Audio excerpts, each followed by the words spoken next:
A lot of Democrats that, what did they do? They came out and they voted as, quote, independents. They voted in the Republican primary.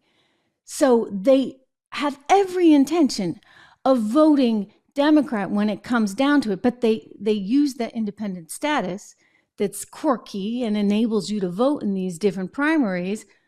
And they went out and they voted not for Donald Trump, but for Nikki Haley. Take a look. Nikki Haley. And why did you vote for Nikki Haley? It's a vote against Trump. I think it would be better to have her against Biden in the elections than it would be Trump and her. Do you consider yourself generally independent, Republican, or Democrat? Democrat.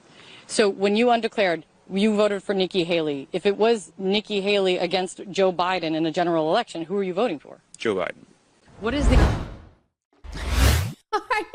You see, New Hampshire's weird. So listen, the fact that he won by as much as he did in the state of New Hampshire, where you have all these Democrats coming out of the woodwork to vote against him and for Nikki. In other words, that's not going to get her to first base when it's all said and done. Well, you got a problem. I mean, they looked at this actually very interestingly over on CNN, and they laid it all out with all of the numbers. I want to show you this. It's a big deal because if you look at where the bulk of her support was coming from, it was coming from people that had every intention of voting Democrat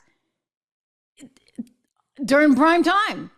But for this little race here, this little primary, they decided to switch over just so they could vote against Trump, just like that guy said. Here we go. Take a look at the numbers. Among Trump voters, 70% of them, according to our exit polls, are registered Republicans. Donald Trump, his support, 27% of his voters are registered undeclareds or independents.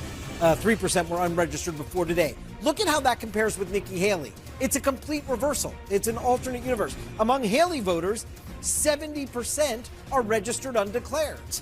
Only 27% are registered Republicans. You see that? I mean, incredible, right? So basically, she's bringing all the Democrats out of the woodwork in New Hampshire to vote for her, but they fully know that they're going to vote for Biden after the fact. What I said all along. Did I not say from the beginning she ought to run in place of Joe Biden? Really?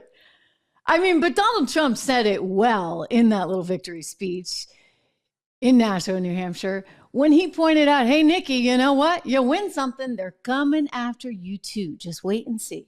Take a look. You didn't build hundreds of miles because if there's a board laying on the ground, they say that's a renovation. They call it a renovation.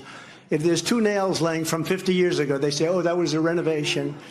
These are very dishonest people, and you're always fighting them. And just a little note to Nikki, she's not going to win. She's not going to win. But if she did, she would be under investigation by those people in 15 minutes. And I could tell you 5 reasons why already. Not big reasons, a little stuff that she doesn't want to talk about, but she will be under investigation within minutes. And so would Ron have been, but he decided to get out. He decided to get out. Now, Vivek, I don't think would be at all because he's perfect, right? Look, Vivek has already had some scandal surrounding him that was very politically motivated, right? We've actually seen that in terms of his company because this is what they do. This is how they manipulate things and unfortunately use the law, weaponizing the very system that is designed to protect us against the enemy. And Donald Trump, let's be very clear, they've told us over and over and over and over again, he is, as far as they are concerned, fully, totally the enemy.